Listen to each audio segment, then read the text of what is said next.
She believed what millions of women are told every year. That after menopause, the weight doesn't come off. That hormones make it impossible. That there's a certain age where you simply have to accept that your body is different now, and stop fighting it. She believed it. For years, she believed it.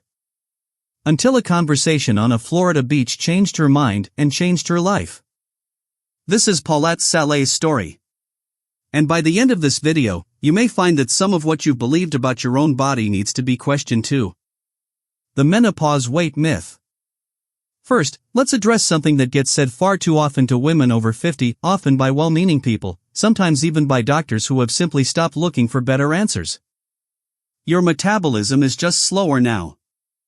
It's the hormones. There's not much you can do. You'll need to accept a different body. That's just what happens after 50.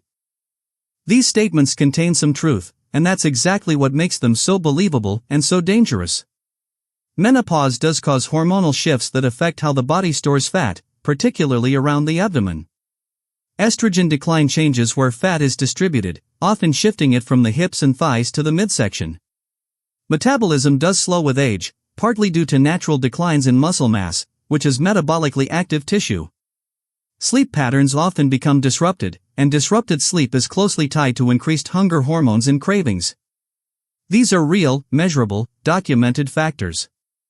Nobody is imagining them. But here is the distinction that gets lost every single time this conversation happens: harder is not the same as impossible. The science is clear on this point. People can and do lose weight after menopause. It may require different strategies than the ones that worked at 25 or 35. It may require more patience, more consistency, and a willingness to let go of approaches that used to work but no longer do. But the idea that it simply cannot happen, that the body has closed a door and locked it, is a myth.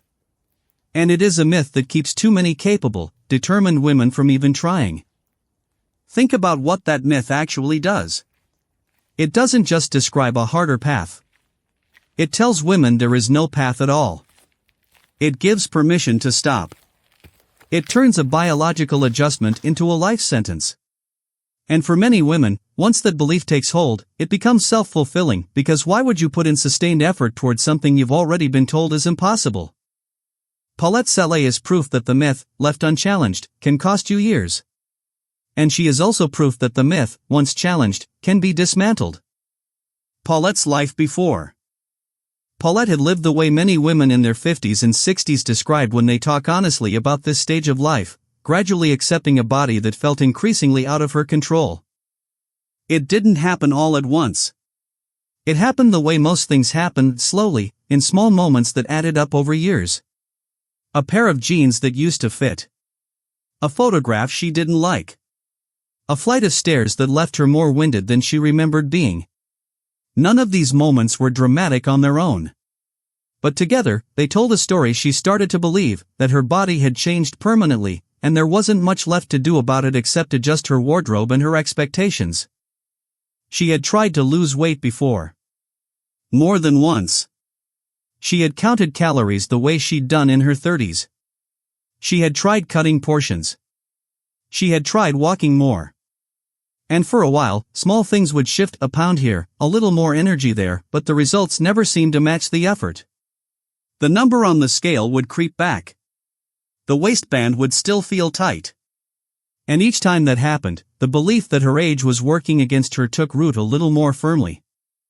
There's a particular kind of discouragement that comes from trying and not seeing results, not the discouragement of never trying at all, but the deeper kind that comes from doing the work and still not being met with progress. That was where Paulette lived for a long time. She wasn't lazy. She wasn't in denial. She was doing what she'd always done, and it wasn't working the way it used to, and she had no framework to explain why. So she did what a lot of women do at that point.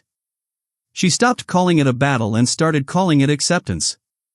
She told herself and told her friends that this was simply her body now. Post-menopause. A little heavier. A little less energetic. And she began to see that body as something that had happened to her, a result of biology and time, rather than something she still had the power to shape. It's worth pausing here, Because this is the moment so many women find themselves in, and it rarely gets talked about honestly. It's not dramatic. There's no single low point, no crisis. It's just a quiet, gradual lowering of expectations. And it can last for years. It lasted for Paulette. And then came Florida. The beach. On a beach in Florida, the kind of unremarkable Tuesday morning that ends up changing everything, the kind you don't recognize as significant until much later, Paulette had a conversation with someone who had been through exactly what she was going through. Someone who had faced the same assumptions she'd absorbed for years. The same biological realities, the slower metabolism, the hormonal shifts, the stubborn midsection weight. The same years of being told, directly and indirectly, that this was simply too hard to overcome after a certain age.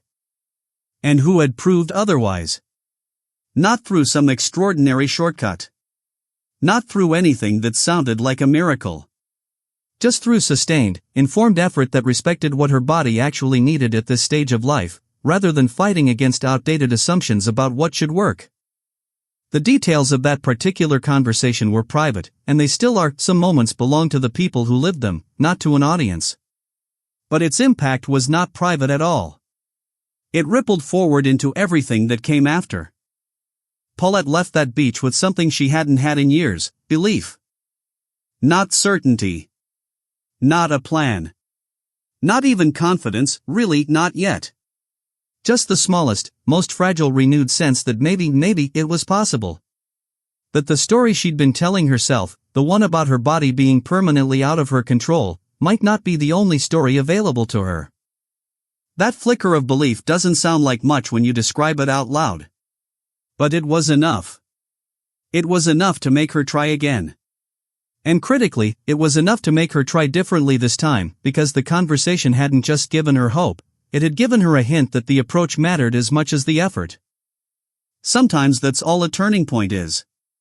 Not a dramatic moment of transformation, but a single conversation that quietly reopens a door you thought had been sealed shut. What she did differently.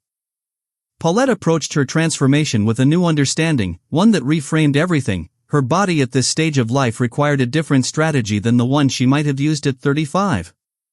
Not a harder strategy, necessarily, a smarter one, built around what her body was actually doing hormonally, rather than what used to work before menopause changed the rules.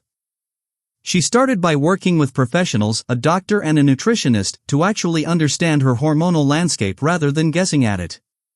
This might sound like a small step, but it was a significant shift in approach.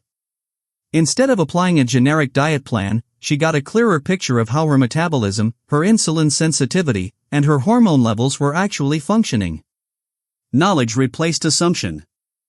From there, she adjusted her diet to account for the metabolic changes that come with menopause. This wasn't about eating less across the board, it was about eating differently, with intention. She increased her protein intake significantly. Protein plays an outsized role for women in midlife because it helps preserve muscle mass, and muscle mass is one of the most important factors in maintaining metabolic rate as we age. Every pound of muscle burns more calories at rest than a pound of fat, so protecting muscle isn't just about strength, it's about keeping the metabolic engine running efficiently. She reduced processed carbohydrates and added sugar, not by eliminating entire food groups in a punishing way, but by becoming more mindful of where refined carbs were sneaking into her day, the snacks, the convenience foods, the healthy granola bars that were actually packed with sugar. She paid careful attention to portion sizes, using simple, sustainable tools rather than obsessive calorie counting, things like eating slowly, using smaller plates, and tuning back into her body's actual hunger and fullness signals, which had become dulled over years of distracted eating. Sleep became a priority in a way it never had before. This is something that rarely gets enough attention in weight loss conversations, but it profoundly affects hunger hormones and metabolism. Poor sleep raises ghrelin, the hormone that increases appetite, and lowers leptin, the hormone that signals fullness. For many women in menopause who already struggle with night sweats, hormonal sleep disruption, and racing thoughts at 3 a.m., this vicious cycle of poor sleep leading to poor food choices leading to more disrupted sleep can quietly sabotage even the best intentions. Paulette worked on a wind-down routine, consistent sleep and wake times, and addressing the specific sleep disruptions menopause was causing her. She also took stress seriously, perhaps more seriously than she ever had before. Elevated cortisol, the primary stress hormone, is directly linked to abdominal fat storage, and menopause itself can heighten the body's stress response. For many menopausal women, managing stress isn't a soft, secondary wellness activity. It's as important as diet when it comes to actually losing weight, particularly around the midsection. Paulette built small daily practices into her routine in quiet mornings, short walks outside, moments of genuine rest that weren't just collapsing in front of a screen. And she moved her body consistently, but not in the punishing way she'd tried in her younger years. There were no grueling workouts designed to burn off a bad day of eating. Instead, there was walking, regular walking, often outdoors, often first thing in the morning. There was gentle strength training, specifically chosen because building and preserving muscle matters more after menopause, not less. The exercise she chose supported her body rather than fighting it, and because it felt sustainable rather than punishing, she actually kept doing it, which, more than any single workout, is what made the difference over time. There was also a piece of this that had nothing to do with food, sleep, or exercise at all, the way Paulette thought about setbacks. In her previous attempts, a single bad day, a missed workout, or a weekend of overeating had often felt like proof that the whole effort was pointless, and that feeling would spiral into a week or a month of simply giving up. This time, she approached setbacks differently. A hard day was just a hard day. It didn't erase the previous week of consistency, and it didn't predict the next one. This shift in mindset, treating consistency as something built over months rather than something broken by a single imperfect day, turned out to be just as important as any specific food choice. She also paid attention to timing in practical, non-obsessive ways. She noticed that a protein-rich breakfast set a different tone for her hunger and energy throughout the day than skipping breakfast or reaching for something sugary. She noticed that a short walk after dinner, something she added almost as an afterthought, seemed to help her digestion and her sleep. None of these were dramatic interventions. They were small, repeatable adjustments she could sustain for months and years, not just for a few motivated weeks. None of these individual pieces were revolutionary on their own. What changed everything was that, for the first time, they worked together, informed by an actual understanding of what her body needed at this stage of life rather than a generic plan borrowed from a different decade, and supported by a mindset that treated the process as a long-term relationship with her own body rather than a short-term project with a deadline. The physical transformation. The results came. Not overnight. Not dramatically fast, the way they might be portrayed in a before and after photo with no context. But steadily, sustainably, and this is the part that mattered most to Paulette, permanently. The first changes weren't even on the scale. They were subtler. She noticed she was sleeping through more nights. She noticed her clothes fitting slightly differently before any dramatic number showed up anywhere. She noticed she wasn't reaching for the same afternoon energy crash remedies she used to depend on. Then the more visible changes began. Paulette lost the weight she had believed, for years, was simply impossible to lose. It came off gradually, a pattern that research consistently shows is far more likely to stay off than rapid, dramatic weight loss. Her energy returned in a way she said she hadn't felt in over a decade. Her sleep improved further, creating a positive cycle rather than the negative one she'd been stuck in. Her confidence grew, and this is worth sitting with for a moment, because it wasn't simply confidence about her appearance.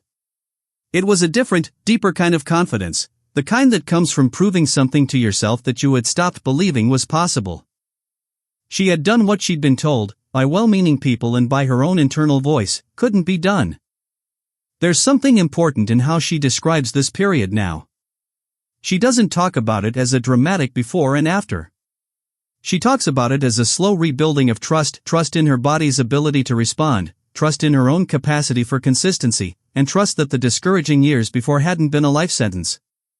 They had simply been an approach that didn't match what her body, at that stage of life, actually needed. Life now. Today, Paulette Szalay lives with a fundamentally different relationship to her body and her health. Not a perfect one. Life is never perfect, and she's the first to say so.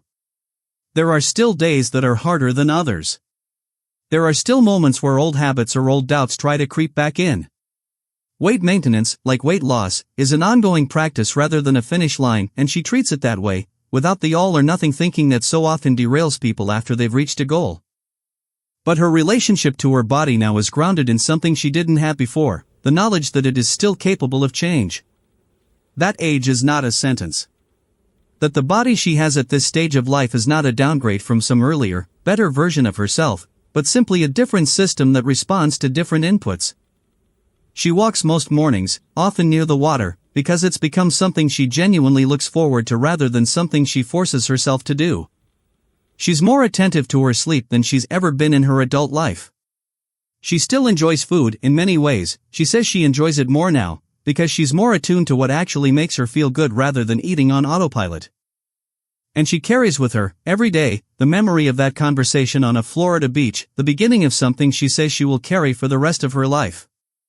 Not because the conversation itself was magical, but because it gave her permission to question a belief she had accepted as fact for years. A typical day now. It's worth painting a picture of what an actual day looks like for Paulette now, because transformation stories often stay abstract, and abstract is easy to admire but hard to copy. Her mornings start early, often before the sun is fully up. Not because she's forcing herself out of bed for a punishing routine, but because she genuinely likes the quiet of that hour. A short walk, often along the water, sets the tone for the day. No headphones blasting motivational content, just movement and quiet. Breakfast is simple and protein-forward: eggs, or Greek yogurt, or something with enough substance to keep her satisfied for hours rather than something that spikes her blood sugar and leaves her hungry by 10. She's not rigid about it. Some mornings look different. But there's a baseline she returns to almost automatically now, without having to think hard about it. The middle of her day includes movement in some form, not always a formal workout, sometimes just staying on her feet, sometimes a session of the gentle strength training she's built into her week 2 or 3 times. Lunch tends to include vegetables and a solid portion of protein, and she's stopped eating at her desk or in front of a screen, something she says made a bigger difference to her overall eating patterns than she expected. Evenings are quieter than they used to be. She's protective of her wind-down time now, aware of how directly it affects her sleep and, in turn, everything else. A short walk after dinner. Limited screens close to bedtime. A consistent time to turn in, even on weekends. None of this looks like a dramatic wellness retreat. It looks like an ordinary life, lived with slightly more intention than before. And that, more than any single dramatic choice, is what has made the results last. Common roadblocks. It would be dishonest to tell this story as if it were a straight line from that beach conversation to where Paulette is today. It wasn't. And it's worth talking honestly about the roadblocks she hit along the way, because if you're watching this and recognizing your own struggles, you deserve the full picture, not just the highlight reel. The first roadblock was impatience. After years of hearing that weight loss after menopause was slow and difficult, Paulette expected slow and difficult, but she still found herself frustrated in the early weeks when the scale barely moved. This is one of the most common places women give up, the first month, when the body is still adjusting and visible results haven't caught up to the effort being put in. Paulette pushed through this by shifting her focus away from the scale and towards smaller, trackable signs of progress: energy levels, sleep quality, how her clothes fit. The second roadblock was social. Diet culture around her, well-meaning friends, family gatherings built around specific foods, the casual "oh, just have one, you deserve it" comments hadn't disappeared just because she'd changed her own approach. She had to learn to navigate social situations without either rigidly avoiding them or abandoning her new habits entirely. She found a middle path, enjoying gatherings fully, without obsessive restriction, while staying consistent with her habits the vast majority of the time. The third roadblock was her own inner critic, the voice that had spent years telling her this wouldn't work, that she was too old, that she'd tried before and failed. That voice didn't disappear the moment she left the beach. It showed up on hard days, on days when progress stalled, on days when an old pair of jeans still didn't fit the way she wanted. Paulette has said that learning to notice that voice without obeying it was one of the most important, and least discussed, parts of her entire journey. And the fourth roadblock, perhaps the most universal one, was simply the accumulated fatigue of having tried before. Starting over after previous attempts hadn't worked requires a specific kind of courage, the willingness to risk disappointment again. Paulette didn't pretend this fear wasn't there. She simply decided the possibility of a different outcome was worth the risk of trying again. If any of these roadblocks sound familiar to you, that's not a coincidence. and it's not a sign that you're uniquely bad at this. It's a sign that you're a normal person facing a genuinely difficult transition, one that Paulette faced too, and moved through, not by being fearless, but by continuing anyway. Every one of these roadblocks is survivable, and none of them are evidence that the whole effort is doomed. They're simply part of the process, the same way sore muscles are part of starting a new exercise routine, uncomfortable, expected, and temporary. The science, made simple. Let's step back for a moment and talk plainly about what's actually happening in the body during and after menopause, because understanding the why makes the how so much easier to follow. As estrogen declines, fat storage patterns shift, often moving weight toward the abdomen rather than the hips and thighs. This isn't just a cosmetic change. Abdominal fat behaves differently than fat stored elsewhere, and it responds differently to stress hormones like cortisol. Muscle mass naturally declines with age, a process called sarcopenia, and this decline can accelerate around menopause. Since muscle is more metabolically active than fat, losing muscle mass lowers the number of calories the body burns even at rest. This is a major reason why the same eating habits that maintain weight in someone's 30s may no longer maintain weight in their 50s. The body's baseline energy needs have genuinely changed. Insulin sensitivity can also shift during this time, meaning the body may respond differently to carbohydrates than it once did. This doesn't mean carbohydrates need to be eliminated, but it does help explain why moderating refined carbs and sugar tends to have an outsized positive effect during and after menopause. Sleep disruption, often caused by hot flashes and night sweats, compounds all of the above by elevating hunger hormones and reducing the body's ability to regulate blood sugar effectively. None of this is meant to be discouraging. It's meant to do the opposite, to replace vague, fatalistic statements like your metabolism is just slower now with specific, actionable understanding. Slower metabolism isn't a mystery or a curse. It's largely explained by muscle loss, and muscle loss can be addressed directly through strength training and adequate protein intake. Abdominal fat storage isn't random. It's tied to specific hormonal shifts that respond to stress management and sleep. Every myth in this video has a specific, addressable mechanism behind it, and that is precisely why Paulette's approach worked. She wasn't fighting her biology. She was finally working with it. It also helps to understand why so many generic diet plans fail women at this stage of life. A plan built around simply eating less, without accounting for these shifts, often backfires. Cutting calories too aggressively can accelerate muscle loss, which lowers metabolism further, which makes the next round of weight loss even harder, a frustrating cycle that explains why so many women feel like they're doing everything right and still not seeing results. This is why the emphasis on protein and strength training isn't a minor detail. It's arguably the single most important adjustment for a woman navigating weight loss after menopause, because it directly protects the metabolic tissue that generic, one-size-fits-all diet advice tends to sacrifice.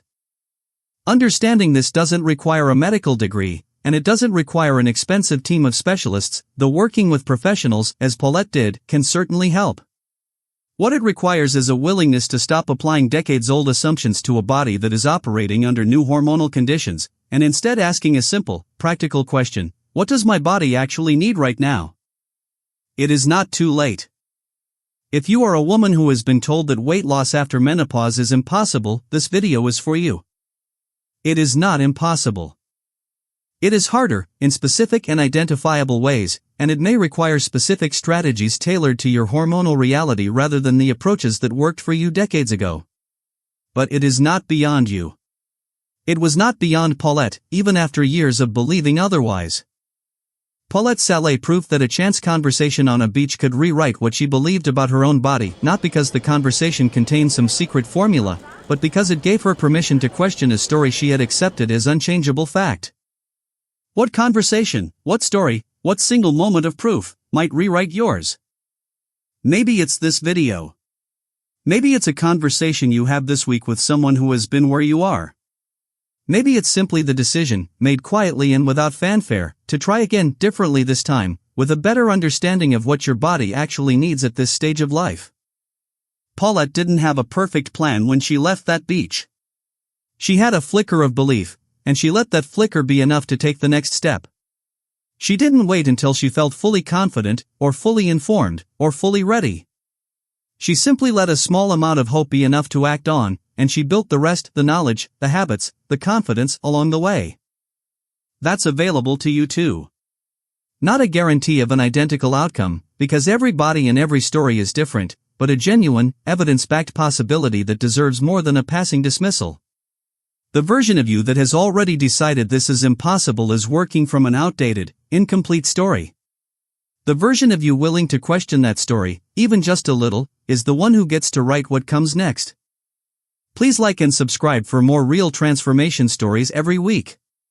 And share this with the woman in your life who needs to hear, today, that it is not too late.